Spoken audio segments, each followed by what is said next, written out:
قرآن پڑھنے کے لیے ٹائم نہیں. قرآن کے 6 حق ہیں. قرآن کے 6 حق ہیں.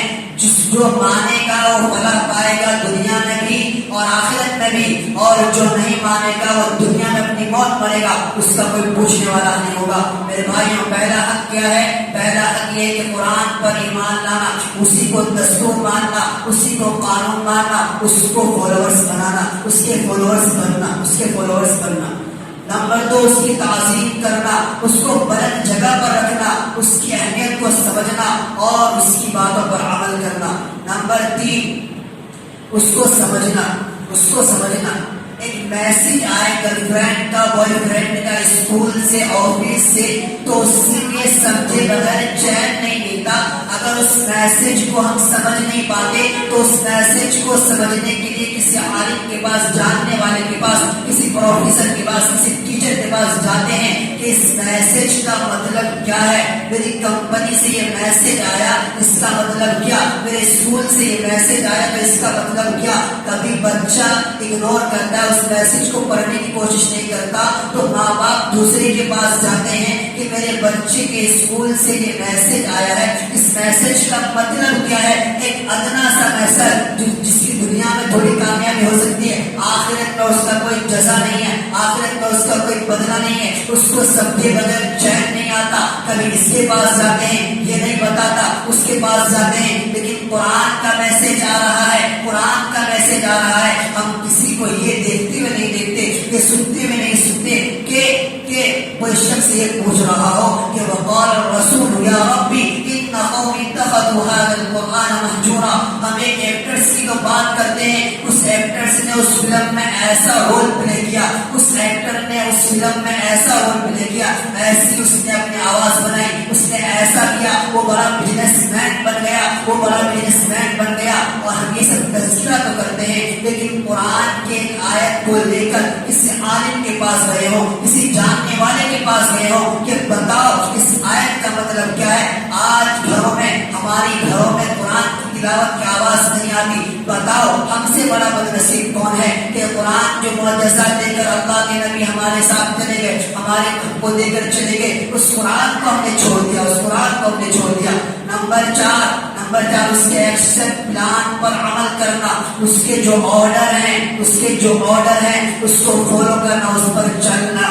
نمبر 6, قرآن کو پریچ کا موضوع بنانا, قرآن کی پبلسٹی کرنا, قرآن کی تبلیغ کرنا, قرآن کا ایڈورٹائزمنٹ کرنا. یہ امت کی ذمہ داری ہے, اس امت کی ذمہ داری ہے. صرف ملاؤں پر, صرف حافظوں پر, صرف مفتیوں پر اس کی ذمہ داری نہیں, بلکہ اس کی ذمہ داری ہر مسلمان پر ہے کہ اس کو پریچ کا موضوع بنائے, اس کو ایڈورٹائزمنٹ کیا جائے, اس کی پبلسٹی کی جائے. ہر مسلمان پر فرض ہے, ہر مسلمان پر عائد ہے, ہر مسلمان پر ضروری ہے. بلکہ صرف مسلمانوں پر ہی نہیں بلکہ ہر انسان پر ضروری ہے. یاد رکھیے کہ ہر مسلمان کسی نہ کسی ڈپارٹمنٹ میں کام کر رہا ہے. اگر وہ پروفیسر ہے تو اس کو چاہیے کہ یونیورسٹیز کے ہالوں میں قرآن کی آیت کو پڑھ کر اس کی کانسٹیٹیوشن بیان کرے. قرآن کے اندر بھی ایموشنل چیزیں ہیں, قرآن کے اندر وہ باتیں ہیں جس سے اسٹوڈینٹس کو دین پر لایا جا سکتا ہے, دین پر لایا جا سکتا ہے. تو مسلم پروفیسر کو چاہیے کہ یونیورسٹیز کے ہالوں میں, اپنے کلاسوں میں, ٹیچرز کو چاہیے کہ اپنے کلاس کے اندر, بزنس مین کو چاہیے کہ بزنس میں قرآن کی باتوں کو لے کر آئے, قرآن کی باتوں کو لے کر آئے. یہ یاد رکھیں, اگر آپ نے قرآن کی پبلسٹی نہیں کی, ایڈورٹائزمنٹ نہیں کیا, قرآن اللہ نے اتارا ہے تمام عالمین پر فوقیت دینے کے لیے, اس اسلام کو تمام مذاہب پر بلند کرنے کے لیے. یہ میں نہیں کہہ رہا, قرآن کہہ رہا ہے وَالَّذِي أَرْسَلَ رَسُولَهُ بِالْهُدَى وَدِينِ الْحَقِّ لِيُظْهِرَهُ عَلَى الدِّينِ كُلِّهِ. یہ دین حق, یہ دین اسلام, یہ قرآن کانسٹیٹیوشن والا جو بک ہے, تمام مذاہب پر اس کو غلبہ دیا جائے گا, اس کو فوقیت دی جائے گی. لہٰذا وہ کیسے ہوگا؟ پھر اس کا ایڈورٹائزمنٹ کیا جائے گا, اس کو پبلسٹی کی جائے گی, اس پر عمل کیا جائے گا اور اس کو پریچ کا موضوع بنایا جائے گا. لہٰذا آپ یہ نہ سمجھیے کہ ملاؤں کا کام ہے, حافظوں کا کام ہے, مفتیوں کا کام ہے. ہر شخص کا ذمہ دار ہے کہ وہ قرآن کے کانسٹیٹیوشن کو, قرآن کی باتوں کو دوسرے کے سامنے پہنچائے. اس چیز کی ذمہ داری ہے. اور یہ جو میں باتیں بیان کر رہا ہوں میں اپنی طرف سے نہیں کہہ رہا، بلکہ والعصر قسم ہے زمانے کی، ان الانسان لفی خسر، تمام کے تمام انسان ہلاکت ہے، بربادی میں ہے۔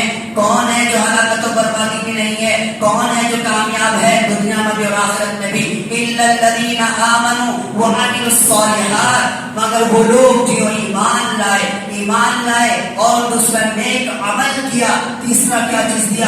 وَتَوَاصَوْا بِالْحَقِّ، اور حق بات کی دوسروں تک پہنچایا، حق بات کی تلقین کی۔ کون سی ایسی جماعت ہمارے اندر، کون سا ایسا فرقہ ہے جو پبلسٹی کر رہا ہو قرآن کا، جو قرآن کا ایڈورٹائزمنٹ کر رہا ہو؟ اگر کوئی اٹھتا ہے اس مرتبے کو لے کر، اس عنوان کو لے کر کہ قرآن کو پبلسٹی کا موضوع بنایا جائے، لوگوں کو قرآن کی طرف دعوت دی جائے، قرآن کو لوگوں کو اسلام کی طرف دعوت دی جائے، تو ہم اس پر کیچڑ اچھالتے ہیں۔ ہمیں شرم تو آنی چاہیے اس بات پر کہ قرآن کا جو کانسٹیٹیوشن ہے، جو قرآن کہہ رہا ہے وہ تواصوا بالحق، کہ دوسروں کو حق بات پہنچاؤ، دوسروں کو حق بات پہنچاؤ، تو ہم پہنچاتے نہیں ہیں۔ اور جب کوئی پہنچانے والا ہوتا ہے، کوئی بولنے والا ہوتا ہے، تو اس پر ہم طرح طرح کے اعتراضات کرتے ہیں۔ قرآن کہہ رہا ہے پبلسٹی کیا ہے، ایڈورٹائزمنٹ کیا ہے چیز، وتواصوا بالحق کیا ہے چیز، حق بات کی تلقین کرو، حق بات پہنچاؤ، ظالموں کے سامنے بیان کرو حق بات کہ حق کیا ہے، ظلم کیا ہے، مظلوم کون ہے، ظالم کون ہے۔ اگر تم حق بات نہیں پہنچاؤ گے تو اسلام کے نمائندہ نہیں ہو، اسلام کے ماننے والے نہیں ہو، عاشق رسول نہیں ہو۔ دعوے تو تمہارے ہو سکتے کہ ہم عاشق رسول ہیں، لیکن تمہارا دعویٰ ہے، لیکن وتھ آرگومنٹ نہیں ہے۔ تو چاہیے کہ ہم اسلام کو دوسروں تک پہنچائیں۔ کیا وجہ ہے کہ قرآن کہہ رہا ہے، قرآن کی جو فارمولا ہے، جو قرآن کی کانسٹیٹیوشن ہم دوسروں تک پہنچائیں، لیکن ہم پہنچا نہیں رہے۔ پہنچانے کی دور کی بات، مولانا کیا بات کر رہے ہیں، ہم کسی کے سامنے پہنچائیں کیا؟ ہم تو خود عمل کرنے کے لیے تیار نہیں ہیں۔ ہم تو اپنے بچوں کو قرآن کی تعلیم دینے کے لیے تیار نہیں ہیں، کیونکہ اس سے ہمارے بچوں کی فیوچر خراب ہو جائے گا۔ ہم اپنے بچوں کی فیوچر خراب نہیں کرنا چاہتے۔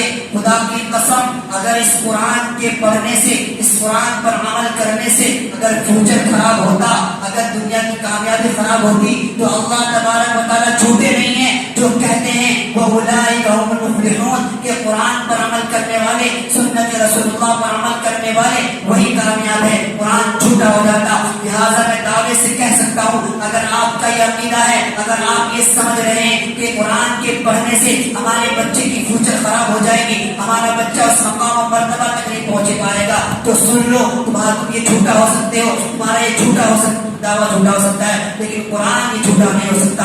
یہ قرآن میرا کلام نہیں بلکہ اللہ کا کلام ہے، اللہ جھوٹا نہیں ہو سکتا۔ قرآن پر بہتان لگانے والوں سن لو، تمہارا اندر یہ عقیدہ ہے